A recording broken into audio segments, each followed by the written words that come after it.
great crowd today. No rain. We stopped it just for this. So you guys are all here to see Jojo, right? Yeah. Okay, we can, real quick before she comes out, we can let the whole place hear how excited we are about seeing Jojo. 1, 2, 3. Yay! All right. So how many of you guys have seen a California brown pelican in the wild before? About 3. Okay. How many have seen a pelican? How many aren't sure what kind? Yeah, that was me too. So if you're seeing them directly on the west coast, you're seeing a California brown pelican. They are the only species that we have on the west coast. So their range is really long. It goes as far north as British Columbia. They travel all the way down the west coast and go clear into Ecuador. Now, they like to breed where it's warm, so they're going to breed from Southern California into Ecuador. And then we normally see them here in Oregon during the summer and into the early fall. Now, there are a couple of really fun and unique things about California brown pelicans.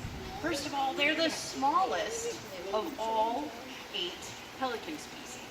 So let me tell you about this a little bit. If Miss Jojo spreads her wings out, that wingspan is about 6.5 to 7 feet across.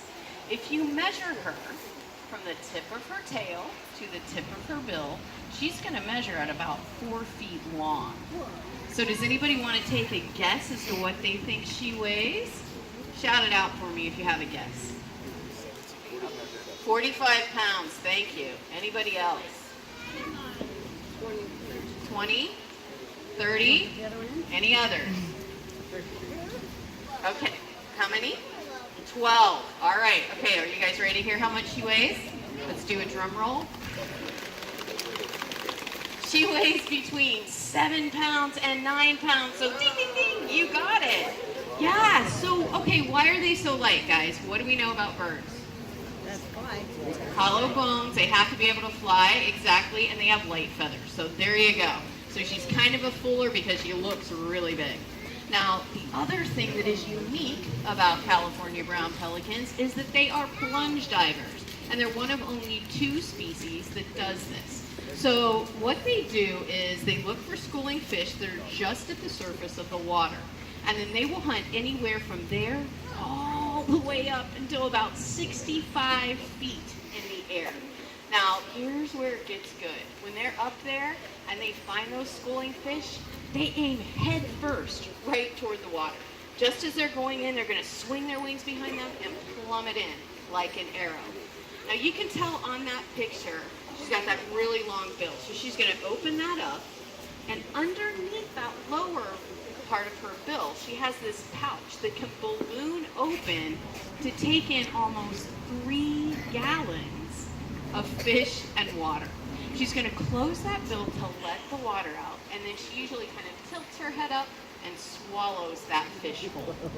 Now, it's kind of interesting too if you're thinking about taking in 3 gallons of fish and water. When she eats her fish, she eats about a pound of fish a day. So right now, Miss Jojo is changing into her breeding plumage, or her breeding feathers. So just like our birds in the aviary are changing their feathers, and they change them twice a year, the pelicans change their feathers twice a year as well. So you'll notice that this is a picture of her in breeding plumage here. Her head is getting yellow, she's getting some russet on that bill, and then she's getting that beautiful russet nape on the back of her neck. Now, here's a thing that I thought was amazing, is that their eyes change color during breeding plumage. They actually go from a chocolate brown to a bright icy blue when they're looking to attract that mate. So Miss Jojo came to us from a rehabilitation facility in Astoria, which is on our northern coast. She had gotten a shoulder injury out in the wild. We're not sure what caused that. We speculate it might be from plunge diving. So let me introduce you to Miss Jojo and her trainer CJ. So Jojo isn't able to stay in flight. She has what we call fly hopping, so you kind of see her fly hop from perch to perch, but she can't stay up in the air. So So she's been deemed by the federal government as non-releasable, and she has a permanent home here with us at the aquarium.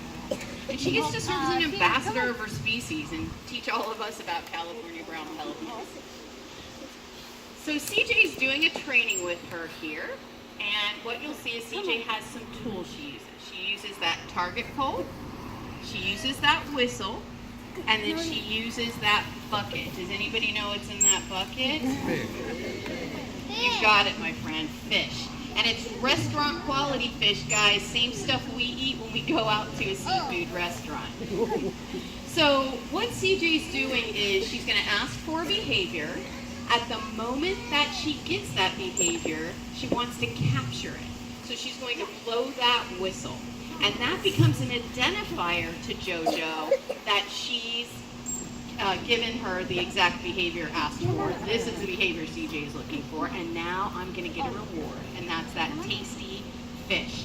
Now, the training that we do is all positive reinforcement, and it means that Jojo gets to choose whether she's participating in this. So, you know, the time it took for her to get out here, that's up to her. She decides whether she's going to come out, and she decides how long she's going to stay out here.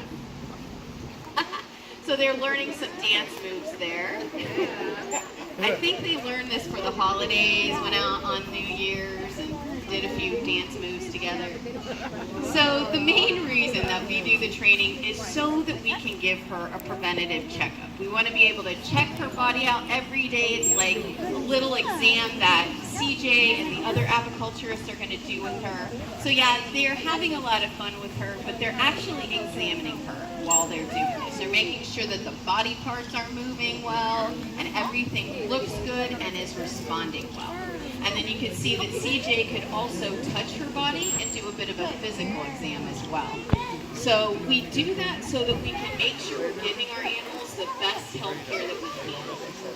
Animals often want to hide injuries so they don't appear susceptible to their predators, and we certainly don't want them to do that here. Now, we also do training so that we can provide them enrichment. And the idea behind enrichment is to be able to change up their environment every single day, sort of like when they're out in the wild, making it different. So we want to be able to give her new behaviors to keep that brain thinking and active. We want to do things to keep her physically fit. And we want to give her toys and different activities to keep her from getting bored. So that's all of the aspects of enrichment. Now it looks like she's ready to wrap up her session, so why don't we have a round of applause for Jojo and for CJ.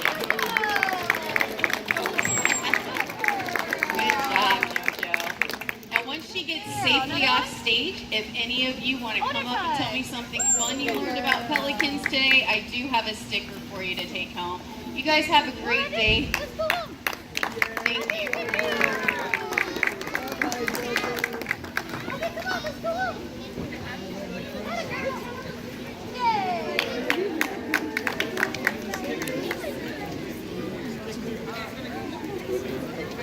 Good job, Lori! Good job, Lori!